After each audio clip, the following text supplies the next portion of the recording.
Ang tambalang kumikinang.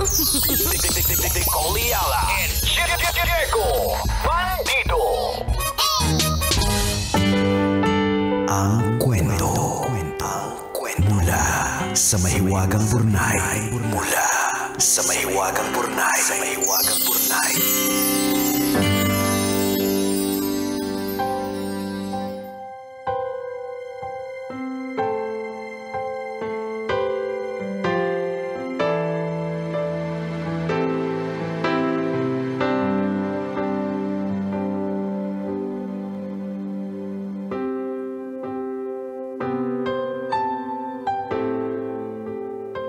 Dear Nicole Ayala and Diego Bandido. Magandang araw po sa inyo. Ako po si Jana, 29 years old at mula dito sa Cavite. Isa po akong simpleng empleyado sa isang maliit na opisina. Gaya ng marami, pilit kong binubuhay ang sarili at ang pamilya ko sa gitna ng mataas na presyo ng bilihin at kababaan ng sweldo. Akala ko po, kontrolado ko ang lahat. May trabaho naman ako, may disiplina, marunong magtipid. Pero isang araw sinubok ako ng buhay na magkasakit ang nanay. Kailangan namin ng pera pero wala akong malapitan. Doon ko po na-discover ang isang lending app. Ang daling lapitan. Walang collateral at cash agad. Muhusika sa tenga sa isang taong gipit na katulad ko. Kaya naman, dali-dali akong umutang ng 25,000 pesos. Akala ko talaga nasagot na ang problema ko. Ang hindi ko alam, mas malalim pala ang hukay na pinasok ko. Isang buwan pa lang ang lumipas, yung 25,000 na utang ko naging 50,000. Bawat araw na lumipas, may dagdag na interes at pangamba. Hindi ko na alam kung saan ako kukuha ng pambayad. Hanggang isang araw may kumatok sa bahay. Pagbukas ko, may delivery ako. Kabaong nagawa sa kahoy. Hindi ko alam kung anong iisipin ko. Akala ko prank. Sabi ko pa baka mali ng address. Pero hindi. May pangalan ko ang delivery receipt. May kasama itong card kung saan nakasulat na kung ayoko daw humiga sa kabaong, magbayad ako ng utang. Hoy, anong lending app yan ang maiwasan? Oo, inform i-report natin na yan ang, sa gobyerno. correct, inform natin ang ating mga listeners. Alam niyo po, Nicole and Diego, hindi ko alam kung iiyak ako, tatakbo, o tatawag ng pulis. Ang mas masakit, nakita yon ng mga kapitbahay namin. Ang tingin sa akin parang kriminal. Parang kasalanan na agad ang pagkakautang. Umiyak ako ng umiyak dahil sa pinaghalo-halong takot, hiya, pagod, at sa bigat ng lahat. Humingi ako ng tulong sa mga kaibigan para mabayaran ang utang ko sa lending app. Nagbabayad pa din ako ng utang ngayon pero sa mga tamang tao na. Yung binabayad ko, sa utang ko na ibabawas at hindi sa napakalaking interest. Kung may isa man akong mensahe sa mga nakikinig ngayon, yun ay piliin natin kung saan tayo lalapit kapag nagigipit. Minsan kasi yung akala nating tutulong sa atin, yung pala ang maglulubog sa atin sa kumunoy. Hanggang dito na lang po muna at salamat po sa pagbasa ng sulat ko. Ang inyong kumikinang na tagapakinig, Jana.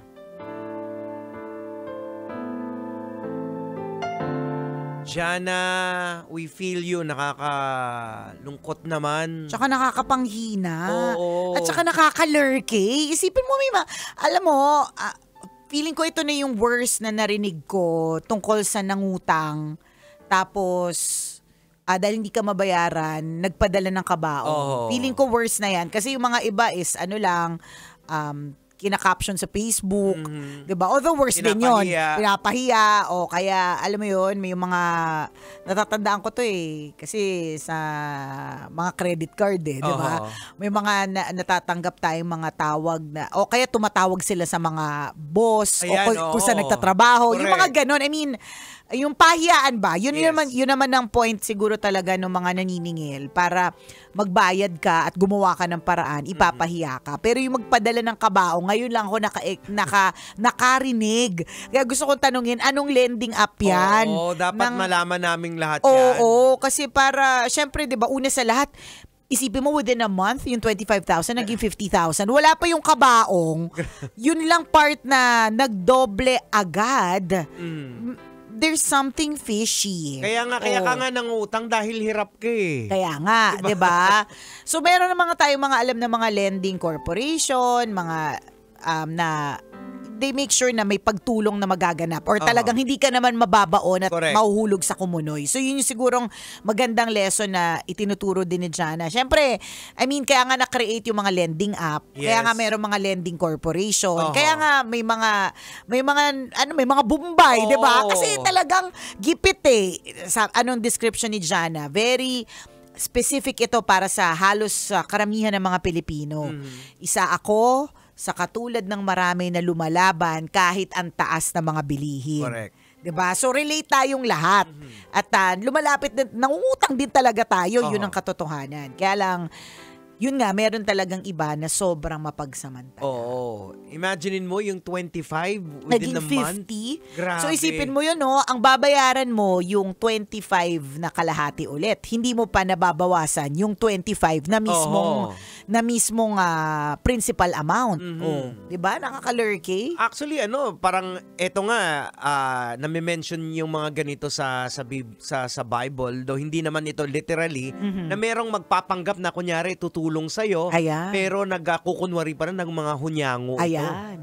'Di ba? So akala ni Jana na itong sagot na sa problema niya yung lending app kasi walang hinihingi na mga requirements. Alam mo, sa totoo lang, kapag ka talagang isang bagay ay too good to be true. Yes. Medyo magduda po talaga tayo. Bakit? Bakit masyado tong mura? Bakit wala itong mga masyadong hinahanap? Kasi alam naman natin na kapag ka ikaw ay umuutang, for example, maglo-loan ka, car loan, housing loan, whatever kind of loan, pag dumadaan sa mga tamang channel o tamang proper channels, alam talaga natin na sandamukal yung mga hinihingi mga requirement. Ayan. So kung dun pa lang sa requirement, wala nang hinihingi.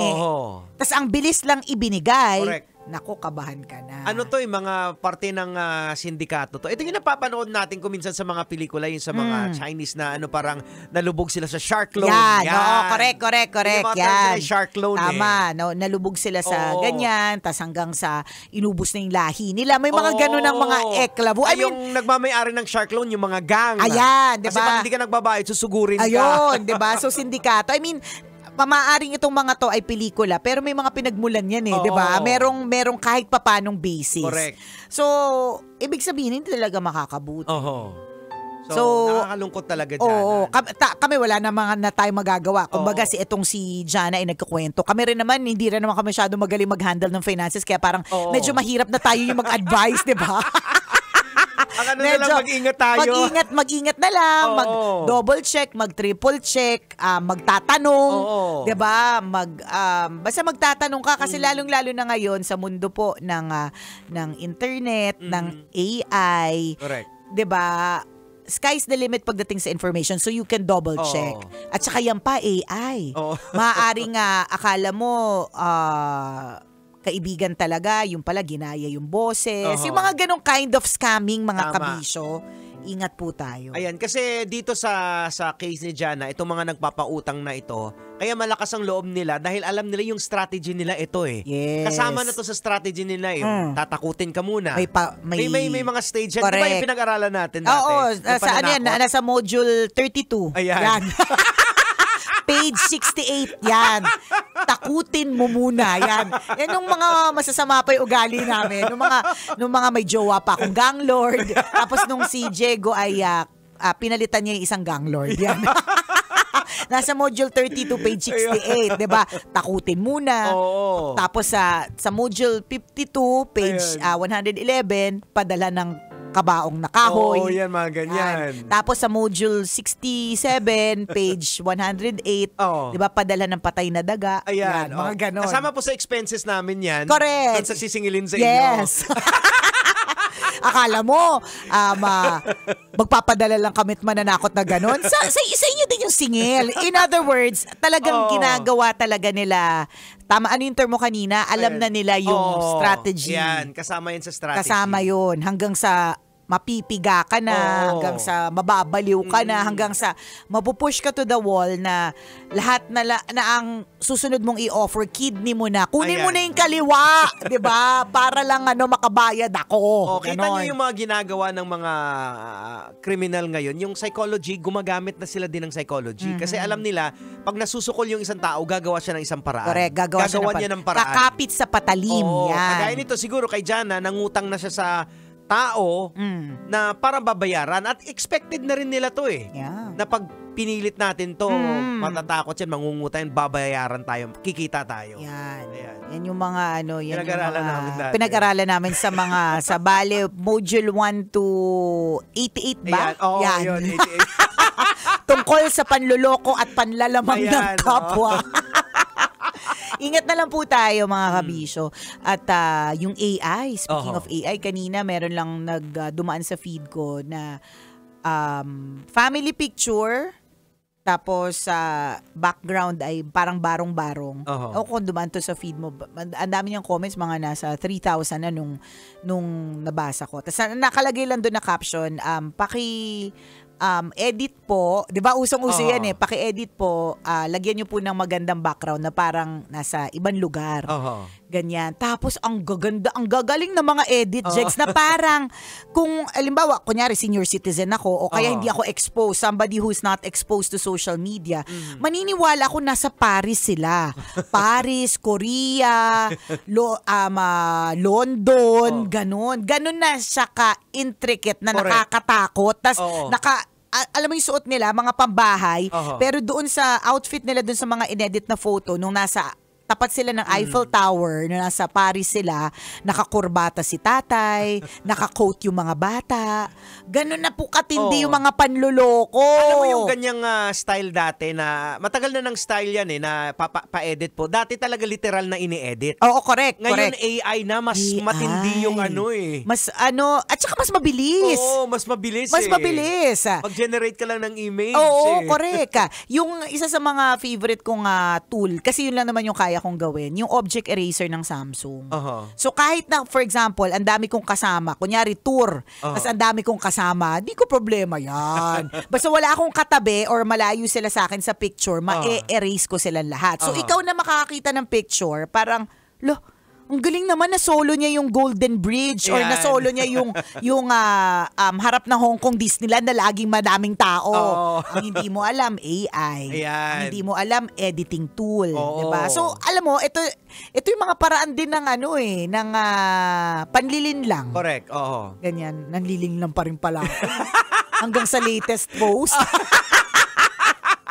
Nakakalurkate. Pero these are forms ang in other words, sinishare lang natin kasi kung hindi ka magiging wais tungkol dito, ikakapahamak mo talaga. Magiging katulad ka din ito ni Jana. Kaya maging skeptic tayo palagi. Yes. Kasi talaga inaatake talaga kung minsan, especially 'di ba, sinasabi natin na pag mataas ang emosyon, bababa yung EQ mo, yung logic mo nawawala. IQ. Totoo. So, bantayan po natin yan. Mahirap talaga Maski sa sales, ganun Hindi po lahat ng nagbebenta sa'yo ay tunay na talagang concerned or tunay na sinasabi niyang bagay talaga. 'Di ba? Kasi yung iba, para lang makabenta. Ayan. In a way, panlilin lang din yun. Correct. In a way, pero we can consider it as a marketing strategy. Marketing strategy talaga aatakihin yung heart Correct. Kasi once na nakuha mo yung heart, wala na, tapos na. Everything will follow. Pag halimbawa, bibili ako ng cosmetics, o kaya damit. Oho. Basta sinabi mo sa akin na Ay. lalo kang pumuputi, Ay. ay nako. Basic.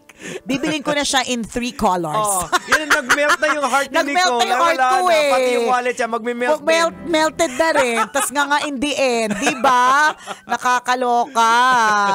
But Ano, mga kabisyo? Ingat. Oras natin, 1:39. Ako pong kumikinang na ulo, Diego Bandido. At akong kumikinang ina mo, Nicole Yala. Kailangan pa bang i-memorize yan? Basic!